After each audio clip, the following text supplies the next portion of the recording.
నిజాయితీ పరుడైన వ్యక్తి ఒక నాయకుడిగా ఉంటే కార్యకర్తలు కానీ ఎవరైనా సరే ఎంత బలంగా చేయగలుగుతారు, ఎంత బలమైన పోరాటం చేయగలుగుతారు అన్నది మన జనసేన ఒక తార్కం.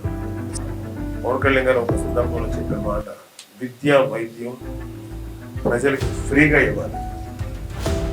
ఎవరైతే నిజంగా ప్రజలకు సర్వీస్ చేస్తారో ఆ నాయకులు మాత్రం ప్రజల జ్ఞాపకాల నుంచి ఎప్పటికీ ఎప్పుడు వాళ్ళలాగే ఉంటారు.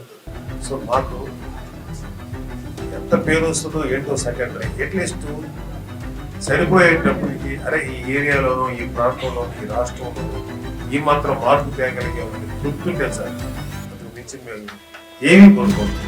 మన జన సైనికులకి వీరమహిళకి ఇన్సూరెన్స్ చేయడానికి టైం అయిపోతే ఆయన పాకెట్ నుంచి 3.5 కోట్లు ఖర్చు పెట్టి మళ్ళీ అందరికీ ఇన్సూరెన్స్. నిరుద్యోగ సమస్య ఉందంటే మాకు నిరుద్యోగ సమస్యలో ఒకనొక భాగం డిఎస్